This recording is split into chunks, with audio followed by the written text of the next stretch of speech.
Hello and welcome to the Logan Food Trails video series, showing you where to find some of Logan's best eats and experiences hiding right in our own backyard. Head to seqfoodtrails.com.au and follow my journey as I take my taste buds on a ride to remember. Logan is home to over 200 different cultures, and with this comes a vast array of culinary delights from all over the world. On this episode of the Logan Food Trails, we're going to highlight some of the purveyors of these unique delicacies. From a place to fill the tummy and recharge the soul, to a market like no other, this episode is jam-packed and sure to keep you salivating. First up, a barbecue experience that takes the art of grilling to the next level.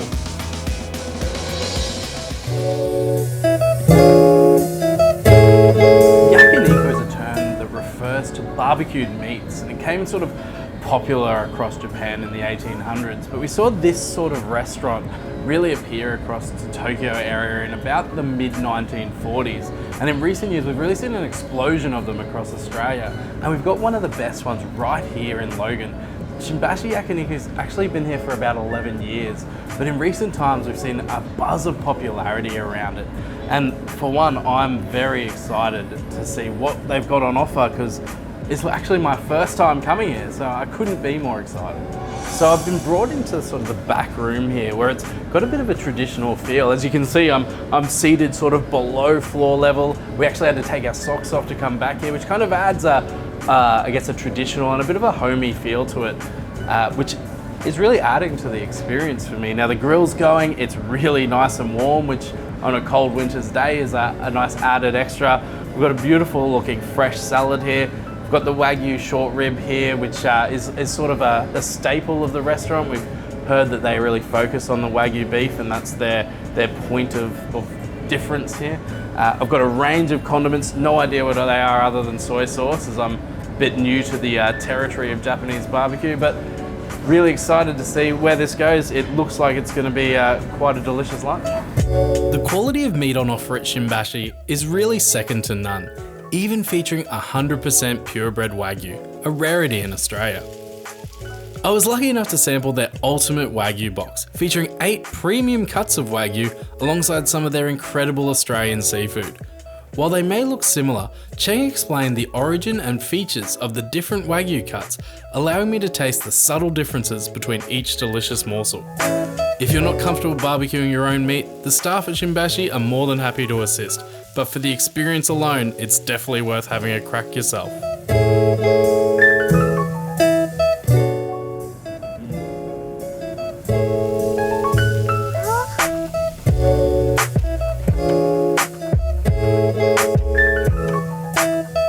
So unfortunately, we've come to the end of this meal. Now we had, as you saw, an amazing selection of both Australian seafood and the Japanese style Wagyu. One of the things that really blew me away was just the difference in flavour between the cuts. Like, could be the same cow, but just the difference between maybe the sirloin cut and the rib cut of these Wagyus. It's a whole different meal. And then just the sensor overload of the warmth off the grill, the smell, the sizzle. It's beyond just a dining outing. This is a real experience here. And part of that experience, to top it off, they have a huge range of sakes available right here at Shinbashi. I mean, we went through the menu and it was like reading a Roald Dahl novel. We've got this one here. I promise I'm not going to drink the whole bottle, but what better way to finish it off than just a little shot. There you have it. What a day. The global food markets are one of Logan's most iconic weekly events. Held on Station Road at Woodridge every Sunday, this international assembly of unique produce and flavours is a must-see for all food lovers. It's Sunday morning in Logan, and there's only one place to be, and that's here at the global food markets right here in Woodridge. Now, as many people know, Logan has an amazing cultural diversity. Over 200 different cultures come together and live right here in the city of Logan, and you can find food from a lot of them here on a Sunday morning at the global food markets. I can't wait to have a look around, and I'm going to take you with me. Let's go.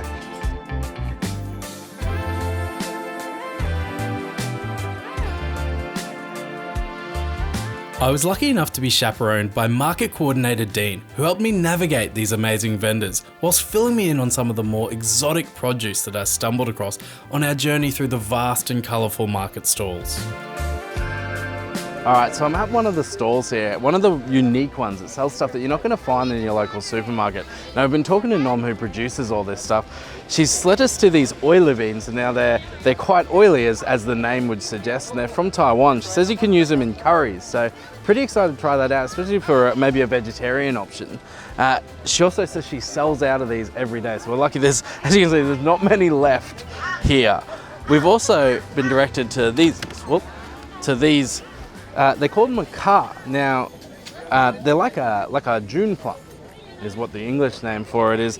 And they say you can use them in fermented fish dishes. Now, not one for fermented fish myself, but if you are, I think this might be the only place where you can pick them up, right here at the Global Food Markets.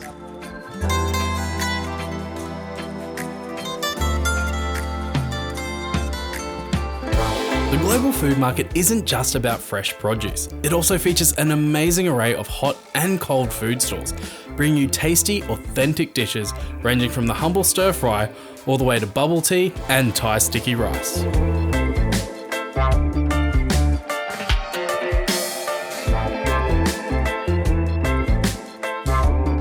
So my morning here at the Global Food Markets is coming to an end. It's been an incredible eye-opening experience. Some of the things you can get here you'll never find at another store anywhere across Logan, or probably across Southeast Queensland. So you've got to get down here of a Sunday morning. Now, I couldn't finish my day without something a little bit sweet, so I've got some Kaeon Crook. It's a crispy coconut pancake out of Thailand, and look.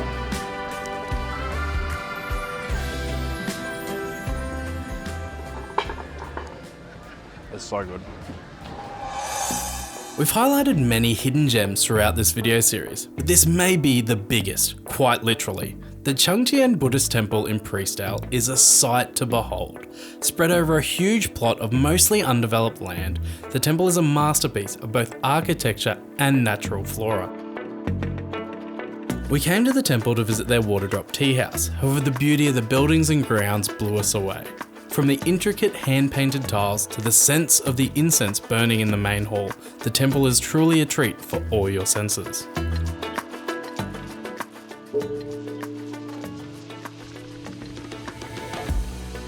Before we headed to the tea house for lunch, I was spontaneously treated to a traditional temple tea ceremony, something that really took me by surprise.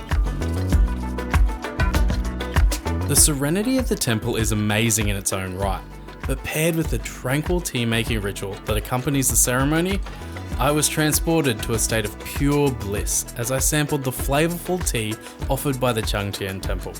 Pre-lunch warm-ups don't get much better than this. We're here in the Water Drop Tea House here at the temple, and not only does the food smell amazing, but the actual surroundings is really kind of special. So on the walls you've got artwork that's actually hand painted by the founding master of the order of the Buddhist temple we're at. As well as there's lots of, I'm sure you can see behind us and around us, there's lots of little trinkets and statues, all of which you can actually buy. So it's sort of got a gift shop feel, as well as almost like a museum vibe as well here in the tea house. We've got some great food around us. We've got a vegetarian fried rice and also a Japanese pancake, which really smells quite special. And we've also got their tea that they make here, and this is their special kumquat tea. So something a bit different. I'm pretty excited.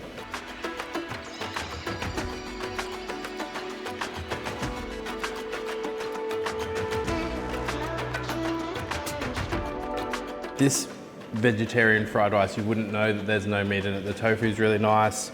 It's really balanced. It's beautifully done. Absolutely beautifully done.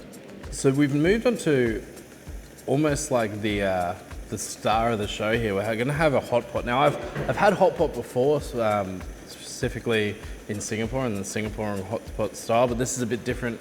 Obviously it's full vegetarian style. The broth is, we were just talking about it off camera, it is so beautiful. The smell coming off it. It's got goji berries, it's got like a Chinese plum. It smells It smells almost like it's got a million spices in it. It's really beautiful. And I've got a great range of really fresh, vibrant looking produce to add, along with the noodles and the bean curd. So I think I just go about building my own little hot pot adventure here.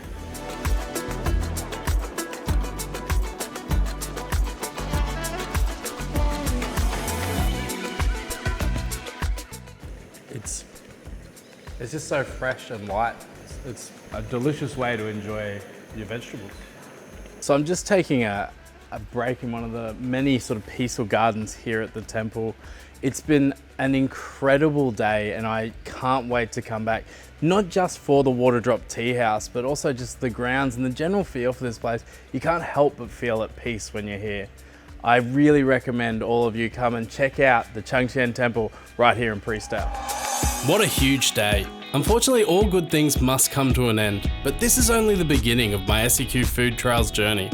Don't forget, you can copy today's food trail or pick one for yourself over at seqfoodtrails.com.au. Get out there and start exploring, and we'll see you on the next episode.